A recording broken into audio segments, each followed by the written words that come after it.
We also have a live transcript as well. You will notice the transcript is at the bottom of the screen. We also invite you to share your questions with us as well. We do have some pre-selected questions for our experts tonight. And we also invite you to share any experts in the Q&A, and we will get to them towards the end. In the event that we do not get a chance to respond to your question throughout tonight's event, we will be sharing them later on.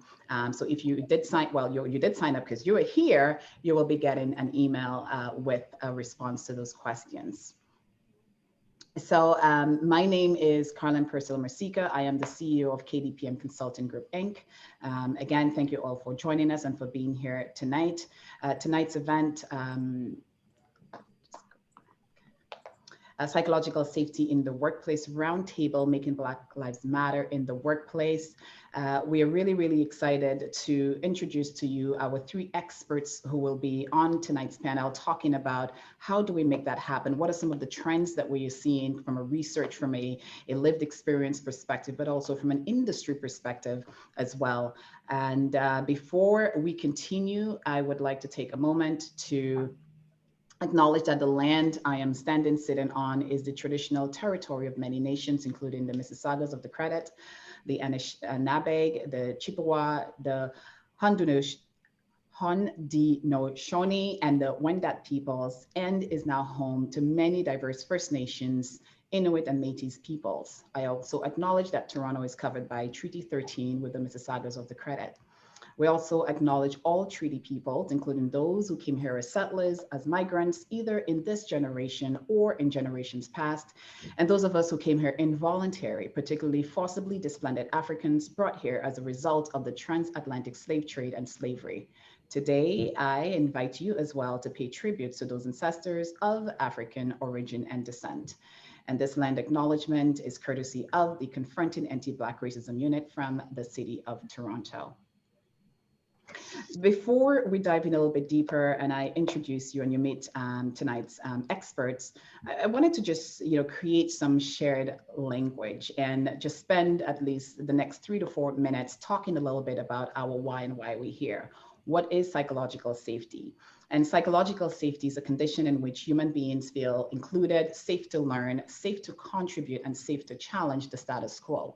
And it's all without the fear of being embarrassed, marginalized, or punished in some way. And what the research shows, and the 4 stages of psychological safety is designed by social scientist, Dr. Timothy Clark. And what the research shows that when teams, organizations, and social units of all progress through the 4 stages, they create deeply inclusive environments, accelerate learning, increase contribution, and stimulate innovation. Psychological safety, you may have heard, it's also the work of Dr. Amy Edmondson as well. Her research work, particularly in the medical field, her research also showed that when organizations and teams have psychological safety, not only do they increase risk factor, but it also increase innovation and accelerate learning as well. So the 4 stages of psychological safety that we are speaking about, or 2, is first inclusion safety. And inclusion safety looks at making space for team members, for individuals to show up as their authentic selves, where they feel seen, heard, respected, and valued for who they are. And yes, tonight we will be talking about anti-Blackness and anti-racism and how that is in itself creates a barrier, a systemic barrier, a psychological barrier, social barrier, cultural barrier as well, several barriers when it comes to creating inclusive workplaces. There's also learner safety, where leaders and organizations welcome questions with open curiosity, where mistakes are welcome and refined and used as an opportunity for growth. The 3rd stage of psychological safety is contributor safety. And in contributor safety at that level, this is where team members feel safe to contribute the ideas without fear of embarrassment or punishment. And this is also where cultural norms, behavioral norms, even language privilege or the colonization of language can also get in the way of contributor safety if one, quote unquote, doesn't speak the language of the organization, or in some cases have an identity that is not rooted in the English language.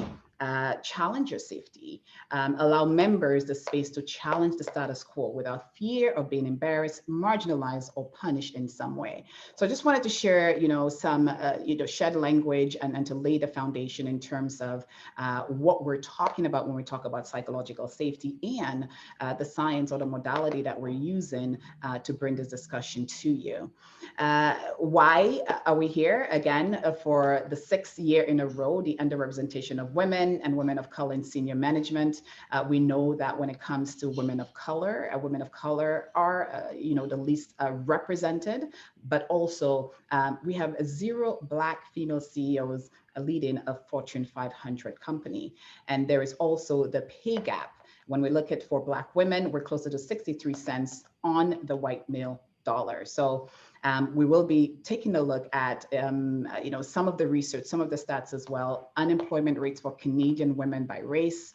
Again, when it comes to Black women tend to be in less in more precarious jobs and have less resources at our disposal, but also again, with the pay disparity, which is a byproduct or a manifestation of structural racism, is also impacting our economic well-being. We know that the workplace is challenging for women of color. I'm not going to go through all the stats, but I just wanted to share them. And again, we will be sharing these with you as our follow-up after today's event. Why did we decide to focus on phase 1 for Black women, on Black women?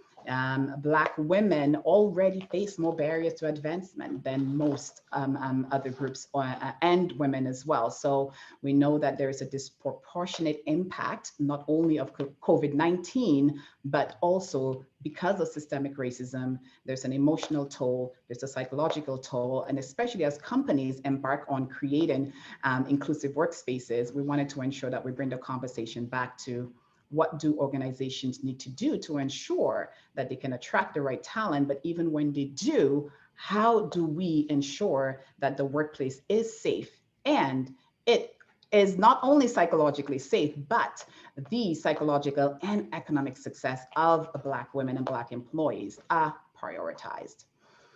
So that being said, I will now turn it over to introduce, I would say, our experts. I will not be reading their bios. Their bios are stellar in our group chat. We are posting their LinkedIn. So I invite you to please follow these experts so that you can continue interacting with them after tonight's event.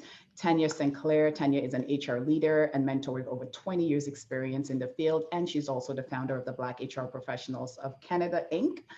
Jean-Marc Moke is a 4th-year specialized honors psychology student with a focus on organizational behavior, and he's doing some really exciting research right now that I can't wait for him to share. He's also the current president for the Black Students in Psychology Association at York University.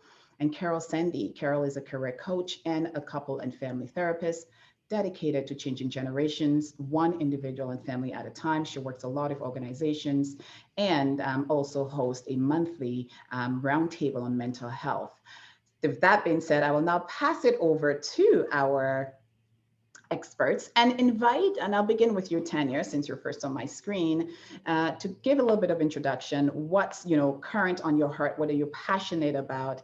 And what is that one thing you're hoping everyone walks away from based on today's discussion? Sure. Good evening, everybody. Thank you so much for joining us here tonight, and to my fellow panelists. It's great seeing you.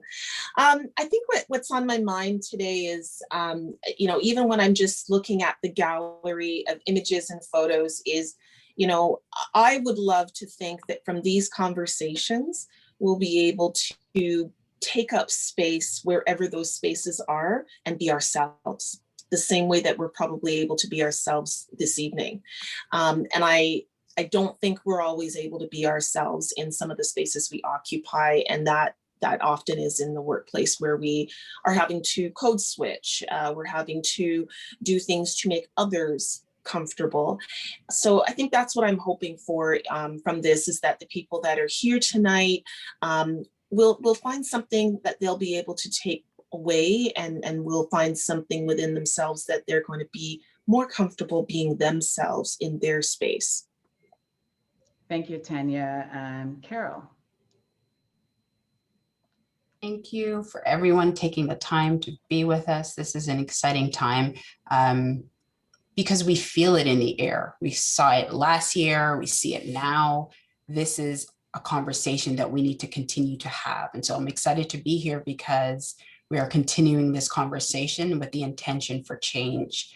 And so I'm hoping that somebody takes one thing that we say today away, and they make the change in their organization, whether it's in their team or just one-on-one, but they're intentional about how people show up at work and how overwhelming it could sometimes be. So in particular for me, in terms of mental health, that's something that I think about all the time, how mental health plays a role when we're stressed and we can't be who we really are and how we want to show up. Yes, that's a big one. Thank you, Carole. Jean-Marc. Hi, guys. So first of all, I'd like to say thank you to Karlyn and the team for setting this up and inviting me to speak. I'm honored to be here. So yeah, my name is Jean-Marc Moke. And again, like she said, I'm a fourth year specialized artist psychology student at York University. And yeah, during my time at York, I co-founded and still run the student-led association, Black Students in Psychology, or BSIP. I'm also a senior assistant to Dr. Brent Lyons in the Stigma and Identity Lab at the Schulich School of Business, where we are currently studying the effects of hostile work environments on Black workers' perceptions and behaviors. But I hope we take away from today, despite what Tanya and Carole said, I think those are very important, but we must also, I guess, remember that there are still things that could bring us joy in life. For myself, something that brings me joy, I'd have to say my families, my friends, and my own health. I feel like we get lost in the perils of the world, and especially with this pandemic. And if you're in Ontario, the lockdown can isolate us and sometimes make us feel, amongst other things, lonely and depressed. Just like Carole said, take care of your mental health. But so yeah, I like to once in a while meditate on the good things in my life, despite all the losses and the failures, especially when we're talking about being in a workplace that's very hostile. What brings me joy is thinking about my community. So my work with BSIP, my research, my learning, and all these things, they sort of help me to see the brighter side of life. So I'll leave you guys with that. Thank you, Jean-Marc. And again, you said something extremely important, lead in with joy. And for me, this event, the project that we will be talking a little bit, the research project that we'll be talking about a little bit later, I see it as a big love letter to the Black community. Because while organizations continue to dismantle the systems of oppression, how are they prioritizing the psychological safety? If we know that psychological safety is the number one key ingredient to innovation and creating deeply inclusive environments, how do we ensure that inclusion, safety, feeling seen, heard, respected, and valued for who you are? How do we ensure that the Black experience, the multiplicity, I would say, of the African experience is captured in organizational structures, be it hiring, advancement, pay equity, and so forth. So I'm gonna just go straight to you, Carole. We talked a little bit about psychological safety, what it is, set in the ground. Share your thoughts on why that's important, and from your expert lens, what is that one thing that you would like organizations to either start, stop, or continue when it comes to creating deeply inclusive workspaces? So in general, when we think about inclusive spaces, when we think about being seen, feeling heard, these are things that all of us naturally want to show up and provide. And so when I think about a workplace that can see individuals for who they are, what we want people to recognize that when people are bogged down, when they're feeling overwhelmed, we are not free to be ourselves. And that what we do is we end up creating things to cope. emotionally cope with things. We come up with survival techniques that may seem unwelcoming, but it's the one thing that we can do to kind of show up every day. And so I often let people know that that's not something that one feels comfortable with. And sometimes that gets missed by organizations, that people are just trying to sort of hold on. And so it's important for organizations to really recognize that they do need to pay attention to how they are addressing these issues, how they are having these conversations. So first, I'd love for organizations to stop making excuses when they realize that they've made an error. If you've made an error, recognize that you've made an error. That's how you can heal. That's how we're creating good conversations and how we can learn what does it feel like for them, kind of as best as you can, create some empathy. And so I think leaders, it would be great that they get some empathy training or understand that, rather than kind of insisting, okay, that's not what I meant, or I can do something else. Just stay with that. Don't make excuses. I want them also to, what we're doing tonight, start grounding themselves in research, evidence. Look at the evidence, look for the information, understand what anti-Black racism means, and then prioritize by asking good questions, listening to the individual that's in front of you. And so when we can start to listen, we can understand what anti-Black racism looks like, where the change needs to happen, where we're going next. Everyone's growing, we're seeing that happening. So I think those are a few things that I really want organizations to pay attention to and recognize that the burden is on everyone. If I'm not well, you're not well. Yes. And that's extremely important. I love that you mentioned that, Carole, because sometimes folks tend to think, well, I don't have any Black folks on my team, then, I'm okay. But Tanya, I want you to talk about, again, from an HR lens, especially what you have seen and heard on the research in the HR industry, psychological safety, why is it important? And also, can you touch on, you don't need to have a Black employee on your team for you to prioritize and understand the impact of psychological safety in the workplace? Yeah, absolutely. And I would say on the HR side, I was thinking when you were talking about with Carole about continue, stop, start, and I was thinking, there's a few things that I think as HR professionals that we can continue to do, that we need to start doing and stop doing. And I think one of the first things that HR professionals need to continue to do is some HR professionals are now starting to delve deeper into understanding what anti-Black racism even is. So I think they need to continue their own self-education if they have any hope of being able to help out their workplaces. So I think they need to embark on self-education, taking, courses or webinars on something as simple as reducing recruiter bias in the hiring process, because very often our candidates who are Black are hitting barriers and walls that they just can't get through because the gatekeeper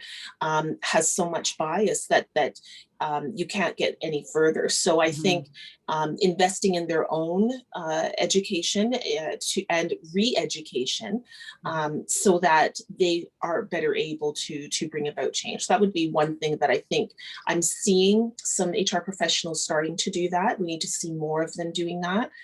I also think that on the HR side, we have to be much more intentional.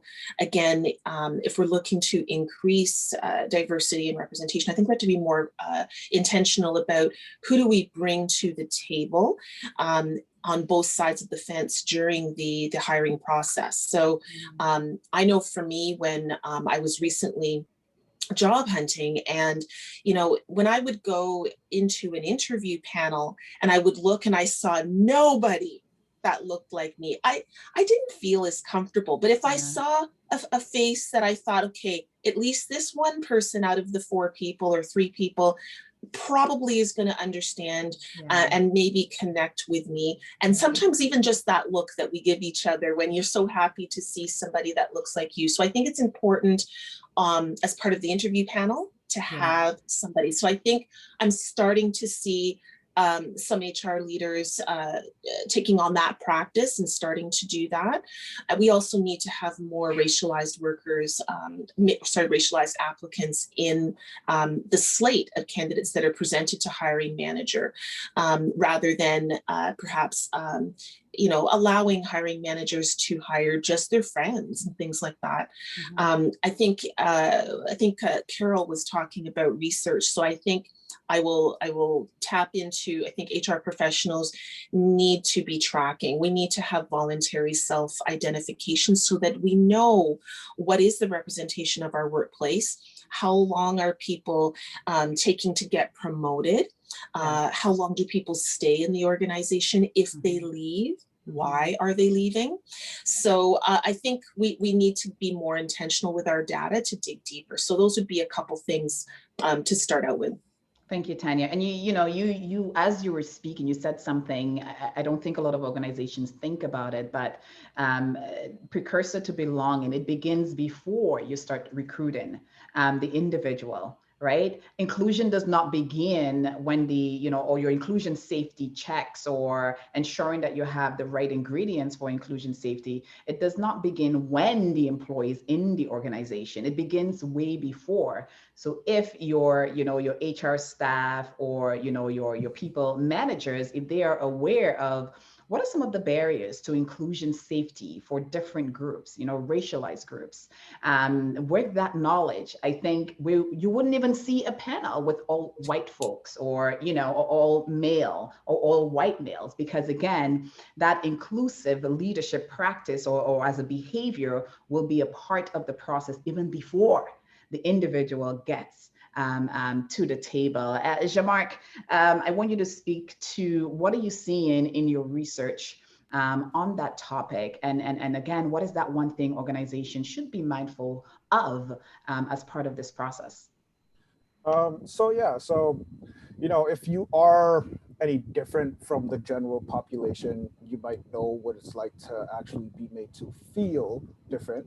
That said, that discrimination in the workplace can take on many different forms, especially from bullying to bigotry to violence. But the pervasiveness and sort of the perpetuation of these behaviors are reflected in the research, especially that regarding stigma and identity in regards to Black workers, especially. So given that we now live in an increasingly politically correct era, so forms of discrimination like racism are becoming even more subtle, right? We know about microaggressions. Kevin Nadal, actually a professor of criminal justice, he defines these covert or microaggressions as brief and commonplace, daily, verbal, behavioral, or environmental indignities that, and this is important, whether intentional or unintentional, communicate hostile, derogatory, or negative racial slights and insults towards members of oppressed social groups. So this is from the research, right? So others would call this like modern racism or aversive racism, but especially these evolved racial attitudes, especially when directed to Black workers, tell us that although they aren't publicly endorsed, they still exist in abundance in our workplaces. So these covert attitudes allow people who hold these racist views to sort of hide them in other non-racial narratives, such like when they talk about a belief in workers' equal opportunity or mobility or working to maintain a non-prejudiced self-image. They don't see themselves as racist, but they do engage in unfriendly, closed, verbal and nonverbal racist communication. And they fail to provide assistance, guidance, and respect to members of oppressed social groups. Actually, a researcher, Maddie Jensens, she's a diversity researcher and professor at UC Berkeley. She argues that these microaggressions disempower Black employees. And she says they define the Black worker as the other, right? So these are microaggressions. These are subtle forms of racism that you might not even be, aware of that you might be doing. But these are prevalent, in the workplace. But let me repeat, there is no equitable future that can exist within the walls of such a systemic oppression of a given people. right? Now we can learn from, our own personal, anecdotal accounts and examples of our own lives, or we can simply look at the data again. So in 2003, Elizabeth Beach, an organizational behavior professor, she found that Black workers in various settings not only experience more mistreatment than their white peers, but report being less satisfied and suffer, as a consequence from worsening overall physical and mental health. So what we see is this manifested in, even the most extreme of working environments. Like if we're talking about the Army, where reliability and care of employees is paramount, to their physical safety. Black soldiers still report less emotional and physical well-being than their white peers in those Army barracks. So, even when there are other factors, there's other factors that can help alleviate these, consequences. And here I'm thinking about like stuff like, connecting with other Black workers or taking pride in your work, or et cetera, et cetera. Black workers, even in those circumstances, still report less emotional well-being than white workers. Yeah. So, an experience, something that could explain this could be, that even while we use these alternate bases of self-esteem, placing it in our community and our respect for our fellow Black person, the experience of stereotype threat. Now, this is something else, outside of our conscious awareness, I should say, that is the fear of confirming stereotypes about one's performance. This increases a Black workers' blood pressure, as some researchers have found. So, essentially, even when you try to ease the pain of subtle racism, you're still afraid that you might be confirming someone else's perception of your social group. So, this causes, various other health impacts in and of itself, and can negatively impact your work. So, there's so much there that I want to unpack, Jean-Marc, and I see Carole and Tanya going, because I think we've all been there, and the research is confirming all of that, and we know it. And here's the thing, and this is, and Carole, I'm going to come to you right now, because the research, you quoted, Professor Jean-Marc from 2003, right? So the research has been saying, the research has been proven that we never had the privilege of inclusion safety. And as much as organizations are saying that they're creating inclusive culture, and yes, your assessment that you're sending out might be saying that, yes, you have an inclusive environment, but is that coming from the majority group? Is that coming from your racialized groups? And then when you talk about, Jean-Marc, going to that other person, or maybe, connecting with another Black individual, sometimes there are so few in between in your own department, you don't necessarily have that benefit as well. And Carole, we cannot go to HR. And I say this because from my personal experience, and I've heard it from a lot of folks, and I've had a lot of folks come to me and asking, do you know a therapist or wellness practitioner that I can speak to? Because currently workplace wellness programs do not capture the lived experience or reflect the data that we're seeing in terms of not feeling safe or not being truly inclusive. What would you say, Carole?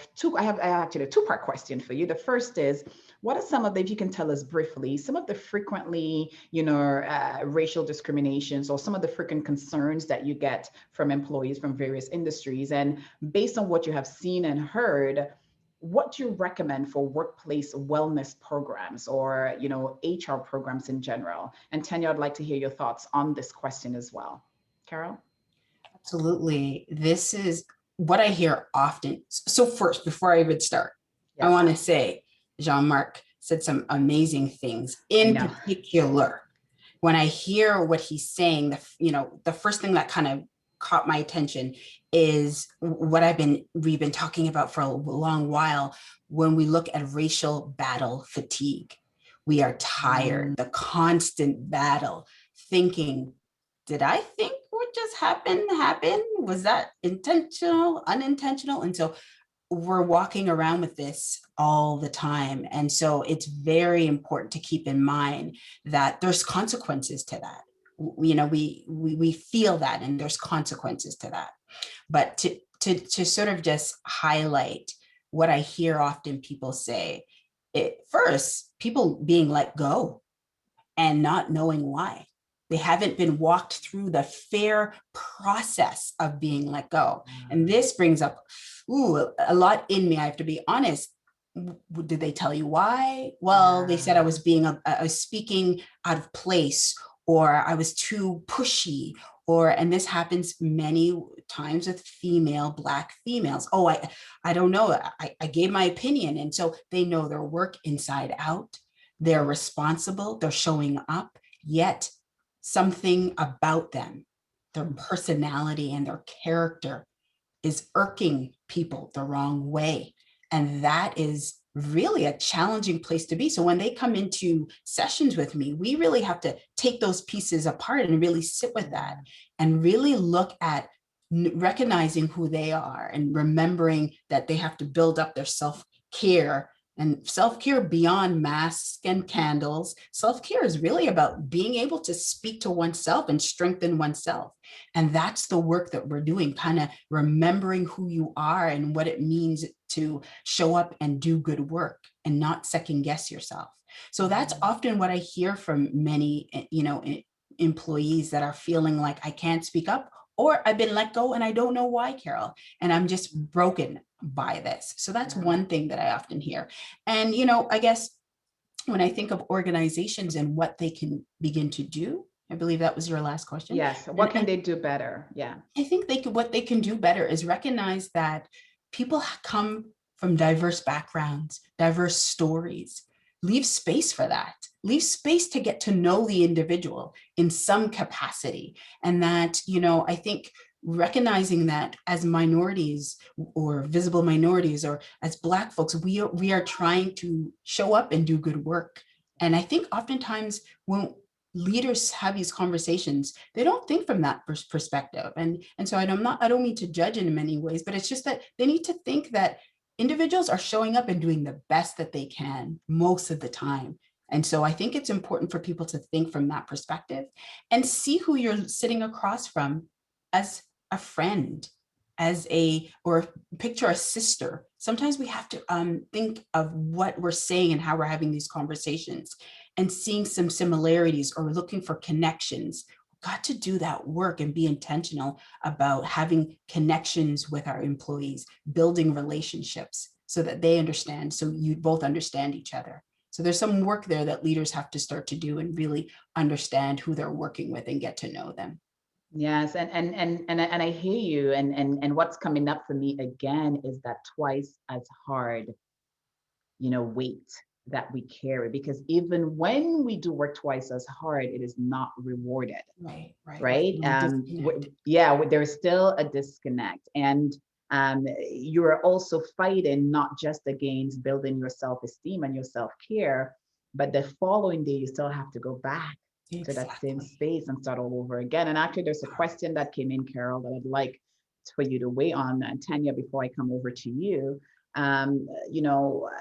Would anyone be open, and that's also going to the rest of the experts, to speaking about how one knows they are in a psychologically unsafe environment as a survival coping mechanism due to not being able to escape? That means equal finding safety. Black people can often become desensitized or provide reasoning for another toxic behavior towards people. And that actually, really resonates with me. Carole, before I let you go, what are your thoughts on this? I think people, first of all, people need to trust themselves. I think this is what happens when we get into these situations. We stop trusting the self, picking up on, is that safe behavior? Is that safe conversation? So looking and paying attention to the body language, facial expressions, believing and holding on to that, and knowing that sometimes, again, we all need to be seen. We all need to be heard. That's a healthy relationship. We all need to feel soothed, or at least have an ally that can come by your side. So after a meeting, if something happens that was uncomfortable and no one comes to see how you're doing, that's a little odd. So I'm just going to encourage people that probably if they're picking up on an unsafe environment, they're probably right. Trust on that. And pay attention to some of the signs that they are starting to do. They're starting to cope in ways that are probably not healthy. And that's okay too, but know that if you're starting to shift yourself, that Mhm. too is something to pay attention to, that you're not being your true self, and recognizing that we need to do that work. Yeah. I'll leave Yeah, it. and so much to say there, and there are some Yes. comments coming in the group chat. I'll go back to Tanya. Again, your thoughts on psychologically unsafe work environment. I spent 20 years in the financial industry, and I'm still unpacking the emotional tax and the emotional weight. And I noticed, someone just said, that weight, that trust in yourself, that erosion of trust, it actually impacts your gut. It impacts your ability for you to tune in. So Tanya, what are your thoughts from an HR lens?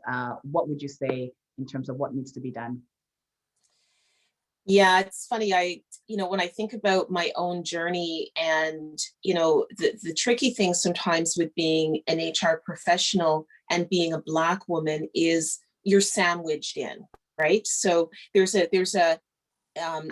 almost like a double tax that you sort of feel.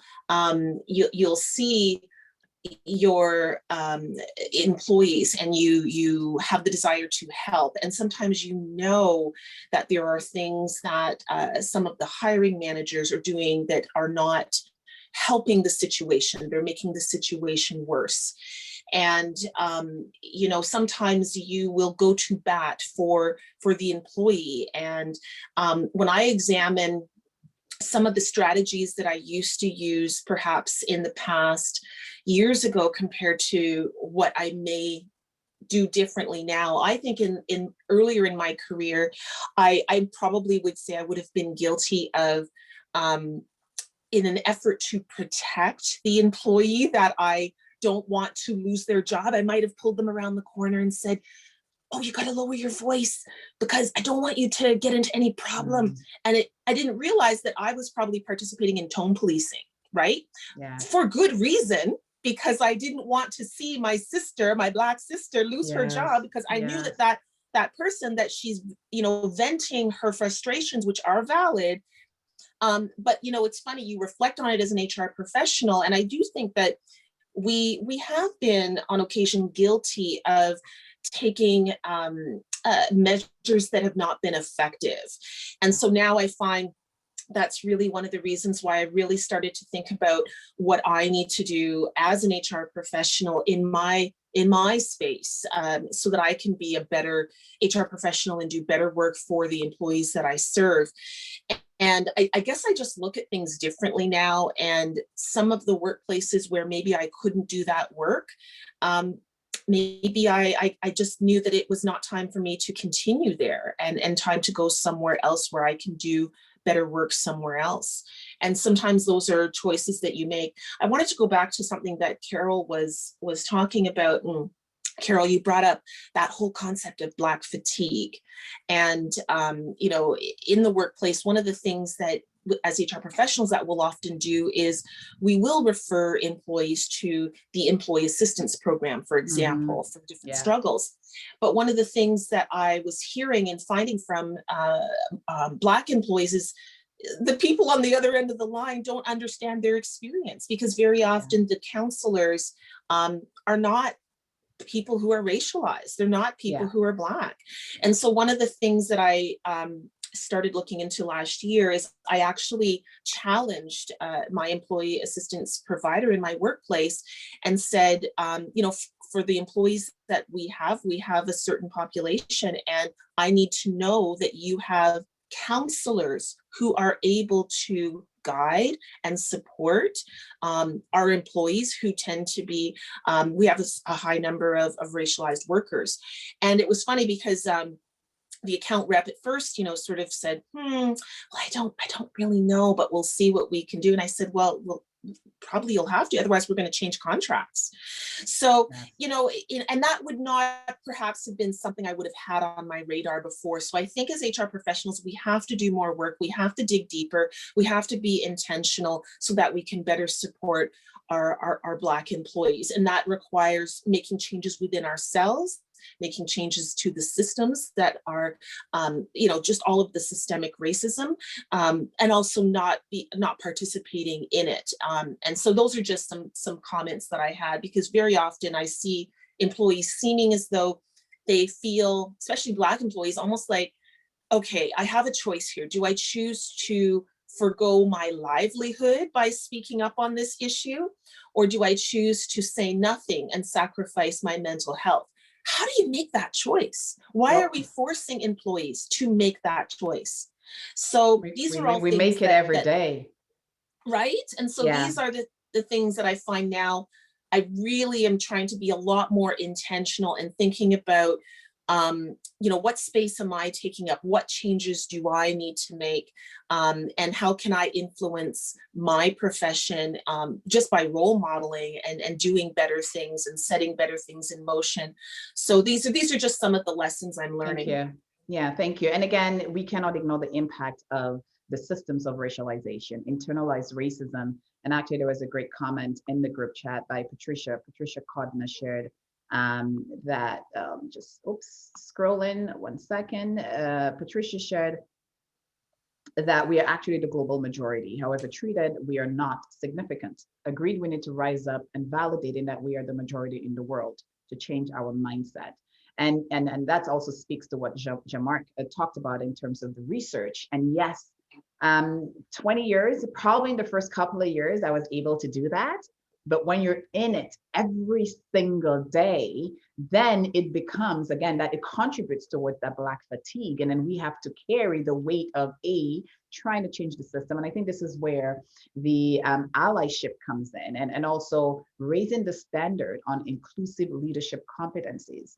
Because if you are an organization and your inclusive leadership competencies that you're training your C-suite leaders and your HR professionals and your people leaders on, if it does not include an anti-racism competency, then it means, or an anti-Black racism competency, then it means that you are consciously and unconsciously excluding Black employees from inclusion safety in the workplace. Now, Jean-Marc, are you seeing, because I know that the research, and even there's data fatigue from a lot of Black folks who do not want to complete another survey, because history has shown us we are not taking, the data is not being used to improve the lives of Black employees in the workplace. And I noticed that a lot of the research is, yes, it's looking at the impact of the underrepresentation. Can you speak to the, how is the research, or will the research evolve to also talk about how the overrepresentation of the majority group, let's say in this case, is the majority of white folks in the workplace, what is the impact on that group of not having the benefit of working in a truly ethnically and culturally diverse group of individuals who can bring, or who have the privilege of bringing their full selves to work? Will there be a shift? Because again, one of the trends that I'm worried about is the focus on our psychological safety, yes, as it should be, but also what is the impact on those who are bystanders, who are not taking direct action on a day-to-day basis? Well, see, I think the research doesn't really do a good job of explaining, what are the consequences, especially because what you're really talking about here is misrepresentation. Like, we're not represented as much, especially for us if you talk about the C-suite, if you talk about, the leadership, we're not represented there, and they're overrepresented, right? Yes. There's a lot more white leaders than there are Black leaders. There's a lot more white CEOs than there are Black CEOs, especially here in Canada. And we can talk about the States as well. If you talk about the percentages, they're actually worse in the States than they are here. Yes. But, if you don't have that variety of opinion, there's no way you can actually understand what other people are going through. So for me, I think the future of research, especially the future of an inclusive workplace, is one that cultivates psychological safety. And just like you said, right? So I think psychological safety is important, especially for workers that experience many different emotional and physical difficulties, like Carole mentioned, as a consequence of being different, right? So I think having that inclusion safety, I think this will help organizations recognize that they have to accommodate people who are and will be treated differently, especially in our Western society. But they need to recognize, first of all, that we are overrepresented. There is a history. And if we don't, as institutions within our economy, if we don't pay attention to our histories, we risk going backwards instead of innovating, right? So yes. I think a workplace can legitimize inclusion safety, especially by allowing workers the safety to contribute or participate, like you said in your presentation about inclusion safety. And, this includes all social perspectives, regards to race, gender, and all of those, differences that we have in society and that we have labeled in society. And I think that's instrumental in improving, our workplaces, especially by being able to, challenge the status quo, because the status quo is overly white currently. Yeah. If Yeah. you talk about, various levels of the organization. So I think, workers who are afforded fairness, especially through attention to like the due process, and offered adequate and equitable support with regards to advice, direction, planning, and, provision of technical, practical, and most importantly, especially for us, because, as it shows our history, we don't have as many people in those spaces that we can get informational resources from. I think it is important that we are provided informational resources, especially that will actually increase our ability and our willingness to report, microaggressions, racial injustices, and also if we're feeling, emotionally and physically unwell, because it does tend to be that at some point, when we're not satisfied with our workplace, because it is overly represented by white folks, they don't relate to us, right? So it's like we don't feel like we need to report, or we want to report how we're feeling, like Carole mentioned, in regards to what people do or what they say in terms of the microaggressions or the racist attitudes. So I think, incorporating policies that cater for inclusion and psychological safety, that works not only to minimize microaggressions, but also allows the worker the safety to report those incidents without fear of reprisal. Like if you include these policies, the worker will actually feel safe to be in your environment.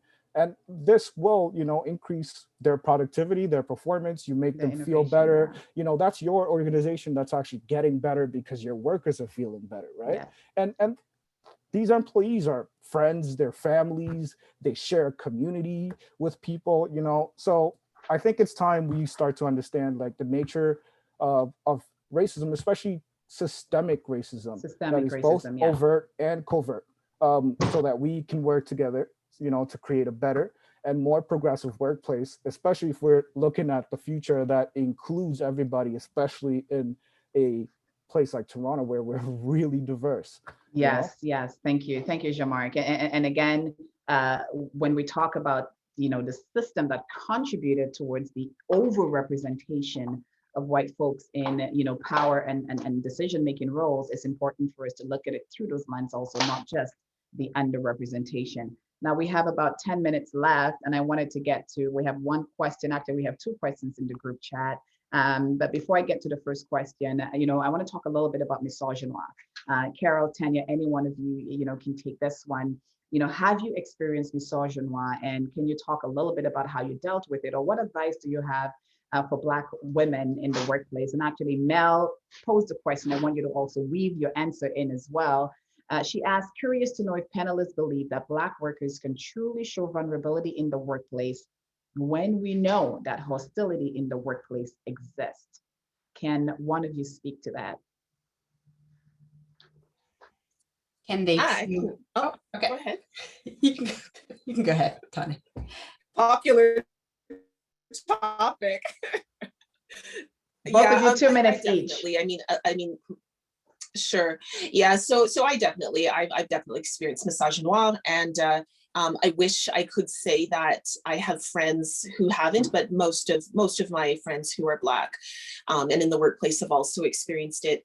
And it's funny because, to be honest, Karlyn, I would say I experienced it a little bit less when I was in roles where I was maybe in staff level positions, roles where I perhaps didn't have as much authority.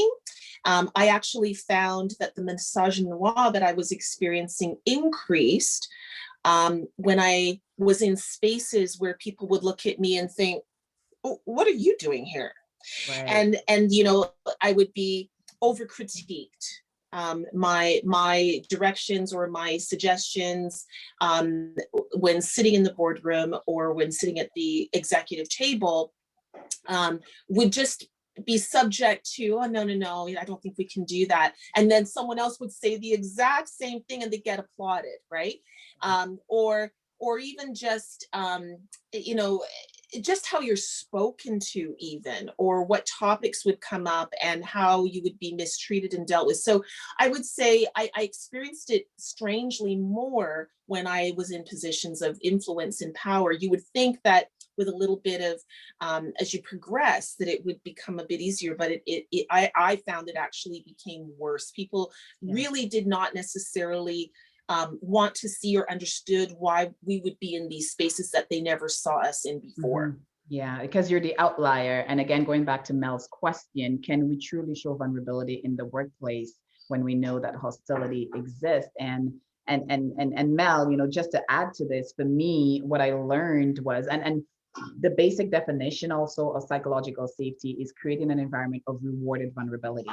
But we know that for Black women and racialized women, the higher you climb, or the more, you know, designations or PhDs or anything that you add in terms of your credentials, it does not protect you from misogyny. It does not protect you, you know, from racism or from sexism in the workplace. So I would say for me personally, my answer is you can show vulnerability, but you also have to know, and I'm going to quote Dr. Brené Brown. She is one of my virtual mentors. She talks about not everyone has earned the right to hear your story. Not everyone has earned the right to your vulnerability. And I know sometimes it's a bit hard because the person that you're reporting to, if you are vulnerable with them, it can either work against you or it can work for you. It all depends on whether or not you have that psychological safety with that leader. Carole, thoughts?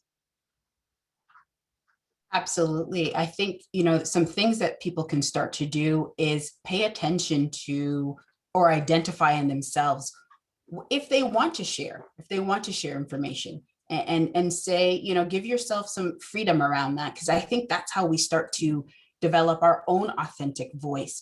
We are different everywhere, right? But I understand in the workplace, we want to find ourselves. We want to be able to tell our truth to the best of our ability or what we feel most comfortable. So first, identify it, challenge yourself, put yourself in situations where you maybe want to build the trust, but be careful. I think it's important. And that when we see the change, we want to notice as well if the person is open to that. Are they sharing?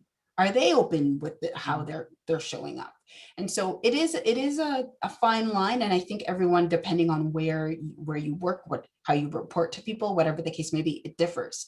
And as well, I feel the same way when I'm in situations where I've experienced where I've had to prove, what degree do you have? Where'd you get that? What's, you know, and you're sitting and literally you're supposed to be beginning therapy, but instead you're proving who you are in this very uncomfortable position. So this is real, and it is a quite uncomfortable place to be. So we need to be aware that it takes time to develop trust with people when we don't feel safe. And Carole, before you go, you know, I'm reflecting on the work of Dr. Sidal Neely, who's a Harvard producer and author of the book Remote Work Revolution. And she talks about, you know, there are two kinds of trust that leaders and people managers need to have in place, especially in the hybrid or the remote world work. And one is cognitive trust. Do you have the ability, the skills for you to do the job? And the second one is emotional trust. And she said emotional trust is built on feeling seen and respected. And when I think about what you just said and what we know about the research on psychological safety, Black employees, I would say a lot of Black employees are on the short end stick of not getting or not earning that emotional trust. And worth, we do not have to prove our worth, but because of the systems of racialization, a lot of managers and leaders are unconsciously operating from that racial bias, which in and itself is actually holding us back, or in some way also preventing us from showing up authentically as our full selves. So I know we're at 6:57. I ask you to just bear with us as we go for our round table in terms of final words. So Carole, making Black Lives Matter in the workplace. What would you say, final words in terms of organizations need to start? What do they need to continue? And what do they need to stop? And then what advice do you have for Black employees who are probably listening to you right now, maybe struggling to show up fully or feeling that Black fatigue?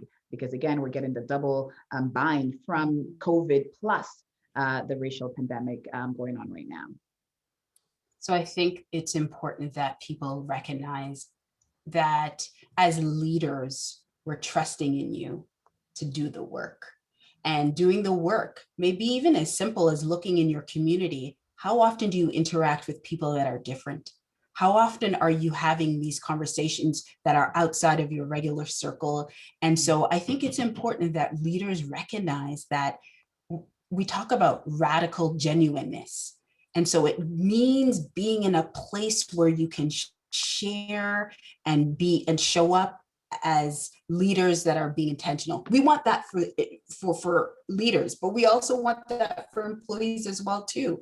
So being intentional as leaders to create that environment, we expect that of you. And so I hope that we can see leaders do that, play that role, that they're digging deep, being uncomfortable, and it's okay to be uncomfortable. And so I hope that we can see organizations do that much better, leaders move in that direction, and that we look at moving away from emotional invalidation, not trusting people. Really? That's how you saw that? Thinking, being wise of the words that they're using when they are having conversations with people that look different, have different life experiences, I said earlier, and being mindful that when we come from that perspective, you're rejecting their story before the words come out of their mouth. You're judging them before we even start. So being mindful of the way in which we communicate to our employees, and it can be very subtle. It can be very subtle. And I know we have a lot on our plate. And so part of the work that I'm working on right now is from invisible to visible. And what we're working on is creating an employee assistant program for people so that they can find therapists that look like them, Black therapists that look like them, and individuals who are Black who want therapists that look like them. This is my passion. This is my heart. And I understand that it's not going to solve all the problems, but it's the beginning. It's the beginning. And so I hope that I can share that more with people. But if they feel that's the right fit for them, that's something that they can participate in. Because as Tanya said earlier, we are looking for that on the other side when we're online with someone or even on the phone with someone. Thank you so much, Carole. And I wish you had created this years ago, so I could have had access to it, but my struggles led me here. So Amen. I'm really, really happy that this is in the works and it's going to be a solution for Black employees and also for organizations moving forward as well, because the template that is being created, no matter what lens of discrimination you're using, whether it's sexism, gender, any of those, identity markers, it will benefit the rest of the organization. Jean-Marc, over to you. Continue. What do organizations need to continue, start, stop? Based on your viewpoint and what you're seeing on the research around organizational structure and inclusive leadership? I think organizations need to continue trying to get better in terms of our race relations, especially as it comes to supporting, our various workers. And that doesn't just stop at race. I'm thinking about, disabilities, genders, and all of these other things that we need to accommodate for. I think we need to stop rationalizing racism, because that is what we tend to do when we say, everybody's offered the same opportunity. All you need to do is just pull your bootstraps up, and we need to stop doing that. And I think we need to start, thinking about more ways we can start building that climate of inclusion, and not just for organizations, but because organizations lead the fight for society as a whole. So if organizations could start, thinking about how do we foster this culture of inclusion, that will help society itself also recognize the importance of building inclusion within the framework of, our society as a whole. Yes, and also which benefits their ESG goals or, their social responsibility goals, then you really create that truly inclusive model as well, which can be carried through communication and other structures within the organization. Exactly. Jean-Marc, thank you so much. And I also wanted you to add, what do you have to say, to Black men in the workplace? Again, when we think of misogynoir, which is still very invisible in a lot of organizations and in a lot of leadership training. What are your thoughts in terms of allyship for both Black men, but also white allies as well? Mm. Well, very simply, I don't think this is a very complicated answer because what Black men, what allies can do, but I'm speaking mainly to Black men as I am myself a Black man, but what Black men can do better to support, especially Black women, is by actually allowing them to occupy space. Because that means we don't speak over them. We respect their intelligence and defend their integrity. And I think because if we as Black men protect the identity of Black women, we're also protecting our own identity, as our fates kind of go hand in hand.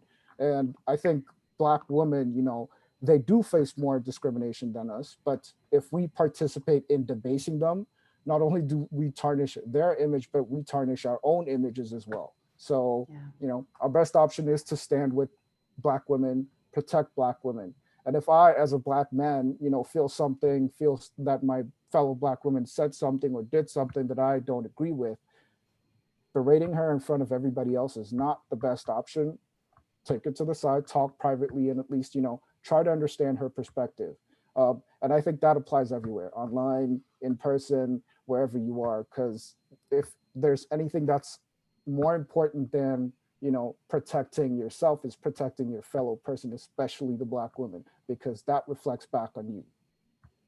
Thank you so much, Jean-Marc. And Masika just shared in the group chat. One of the stats I came across was managers defend Black women in the workplace the least. And also same goes for sponsorship and mentorship as well. Tanya, final thoughts, continue, start, stop. Any last words for allies?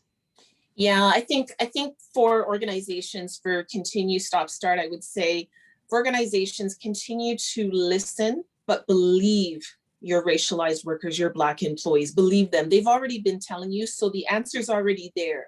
You just maybe have not been listening. I think organizations also need to continue hiring the EDI professionals. However, I think organizations need to start investing in greater support for those EDI, those diversity and inclusion leaders, because it is a marathon, not a race, and you should not be expecting them to be your savior and expecting them to clean up all of the mess that has been created for the last 400 years. It's not reasonable. And then expecting them to be the only person doing that work is also unreasonable. So I think we need to better support them with better budgets, staffing, and resources that those diversity and inclusion leaders need. And I think a stop that I'm going to throw out there is, I think we need to stop gaslighting and stop being in denial and thinking that your organization doesn't have this problem. I think a lot of companies are still in a denial a little bit, thinking it's the company next door and not their own company. So that would be my stop. And any words for allies? What would you say to allies in the workplace? I think for allies, I think that most of them are on the right path. They just need to do more. Need to probably, I had one email me today, and she said, there's this amazing career opportunity. I would normally send it out she said, to my network, but I realized my network looks like me. She said, I'm passing it over to you. Can you please share it with your network? I'm not going to share it with mine. And I thought, wow. Yeah. So that's doing more, right? Yes. So I think they need to do more. They're on the right track, and they just need to be more intentional. Be more intentional. I love that. And one thing I often remind folks is behind the stats and the stories that you're hearing are real human beings. And denial is at the heartbeat of racism. So it's important for us to, as Tanya said, believe, or what all our really amazing experts have said, is to believe everyone. So I want to thank everyone for giving us the grace of your extra 10 minutes, just 3 more minutes. I just wanted to share, a little bit more information on and I don't know if any of the doctors are still on, Dr. Julie or Dr. Monique, our researchers from York University, who have graciously partnered with us for us to dive deeper into fully understanding what do we need to have in place to foster belonging and create a more inclusive workplace culture where Black employees can thrive. And this research, for the very first time that we're taking this on KDPM Consulting Group, we're doing this in partnership with Jean-Marc and Dr. Julie and Dr. Monique. Thank you for saying yes. And the research students we'll be working with, we're really excited to do this research, which will be coming out in the fall. And if you would like to partner with us, we're still looking for partners. If you'd like to participate in the research, like I said, for phase 1, we are focusing on Black women in the workplace. So if you head over, Jaylene will put the link in the group chat to our website. You can sign up and let us know for which part of our research or how you would like to partner with us. We are looking for partners. We're looking for allies, especially white allies, who would like to deepen, as Tanya said, to do more, to take a step further, to educate yourself more, and to understand, the uniqueness around the lived experience of Black folks. And as you saw from the previous stats that we showed, we know that other racialized women are going through this. We are focusing on Black women in phase 1. We are not excluding others, but we wanted to make sure that we pay the attention. It's not it's not a sprint, it's a marathon, and we have to pace ourselves, and we have to ensure that we're also giving ourselves the space and the capacity for us to dive deep into the research so that we can come up with a guide and a paper to really help workplaces to make Black Lives Matter in the workplace. And is Dr. Monique, sorry, I can see my chat. Are you on, Julie, still? Or Dr., if you'd like to say a few words about the research and the work we'll be doing together? Can't see the group chat. We're both here, Karlyn. Thank you. you. Oh, you are here. Yeah, Yes. Monique, go ahead. You go ahead. Oh, hi. Okay, awesome. Hi. Thank you so much for that introduction. And we're really excited to be partnering with KDPM Consulting Group, along with bringing some of our current and former students to be a part of this process. I am very encouraged by a lot of the conversations I'm hearing today. And one of the things that I just want to bring up around psychological safety is I think there's a lot of the burden, the emotional tax and all that stuff that came up, but it's also, I think I want to add one of the things that we need to stop is telling them that they need to learn us and they just need to learn us. I think that's a big one where it's like we're always kind of, bringing this perspective of we need to tell them about us, but we actually had to learn them in order to be able to be a part of their system. And so why are they not taking the time to actually learn who we are so they can understand a little bit more about what we're saying and how to actually be inclusive in the workplace when they see difference. And so this is actually a really interesting study where we will be analyzing some of the qualitative, more textual data in terms of what people are saying is occurring in the workplace with them, and really just unpacking it for the various themes and categories that will arise. And we want to see basically how we can take this forward in terms of, what sort of aligns with what's already in the literature and what might be some of the differences for Black women in these spaces. And so we're really excited. Julie, I don't know if you want to jump in. Julie is certainly one of the allies for me in the workplace. I should situate myself right now, I suppose, by saying that I am the only Black professor in the psychology department at York University. So I'm in one of those spaces where, having to navigate that all the time, and certainly working with the BISIP group that John is a part of has been really one of the highlights. And so Julie has been one of our very strong allies throughout this process and is working with me on this project. Julie, do you want to say a few words? Yes, thank you. Thank you, first of all, to Karlyn and to all the panelists. I've just learned so much today, and I love this kind of event. It's so emotional to listen to, and it's so moving, I'm sure. And thank you, everybody, for giving. Monique, thank you for situating yourself that way. I think it is important to note that we have a very large faculty in psychology of almost 80 people, I would say. Monique, is that correct? And Monique is, in fact, our only Black faculty colleague. And so this research is very important, and it's important for me to be involved in, as well as to be involved with the Black students in psychology.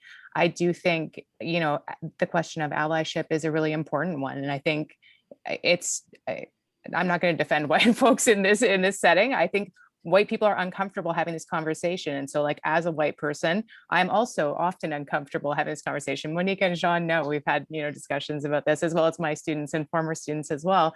And I think, the thing that I like to take to, other white faculty and my other white colleagues is like, it's fine to be uncomfortable. It's important to be uncomfortable. Now is the time to be uncomfortable, because that is what the process of learning is. And we don't change things without that discomfort. And I think that that is so important.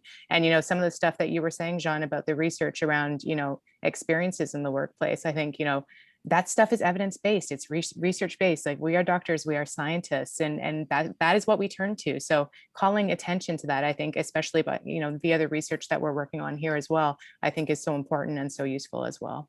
So thank you, everybody. And thank you to my students. I know we have a couple of student researchers here, and I look forward to hopefully obtaining some more researchers to work with us on this very important project. Yeah, and just a shout out real quick to Edmund and I believe Amaka, who is here, to the students. Are they here? If you guys Can they say wanna... hi? Yeah, they are here. here. We can pin them. Yeah. We're so grateful for all of you to be joining us. Not an easy project, I will add. A lot of hard work for these students. A lot of hard work. And I just want to say thank you. And again, going back to hard work and, oh, Harris, go ahead, Iman. Is it, sorry, Edmund. Edmund. There she is. Sorry, I didn't realize I was unmuted. Yeah, thanks so much today for this presentation. Honestly, it was really great. And I felt like a lot of the things, like everything that was said was super resonating with myself and, Jean, which I'll be working with this upcoming year as a volunteer on the BSEP team. So we really hope to work on a lot of events, and also with Dr. Herbert and Dr. Condor working on the psychological safety of women in the workplace. So super excited. Thank you. Thank you all. And thank you both. And I just want to close and to say that, we talked that it's a marathon. I've been talking to both, Monique and Julie for the past year. I believe I met Monique actually in March last year when the World Health Organization officially said that, it's a pandemic, like, the COVID-19, it's a global pandemic. So it feels, we're almost like coming full circle 1 year later. And I just want to thank both of you and Edmund and Jean-Marc and the rest of the students who will be working on this project for the time and care that you've put into while still carrying your own, schedule and your own workload. And as both of you, Monique and Julie, adapt and adjust to taking your work online. Thank you so much. We're very excited about this project. And for all of you who stayed behind and who participated, who sent questions, again, we look forward to hearing from you in terms of how you'd like to partner with us. And can we please give a huge round of applause, everyone, if you want to take yourself off mute, to our experts, Tanya, Carole, Jean-Marc, thank you so much. Thank you for your expertise, your time, for being here, and to my incredible team, Jaylene, who keeps us, on our toes, keeps us organized, Masika, our coordinator, who's volunteering with us on this project, and Andrea, who's here on our social media team, and the rest of the team who's not here tonight. Thank you all. Thank you everyone for showing up, and stay tuned for more. We will be having more roundtables, and we look forward to your active participation with us. Have a great evening, everyone, and thank you so much for being here tonight. Night. Good night, everyone.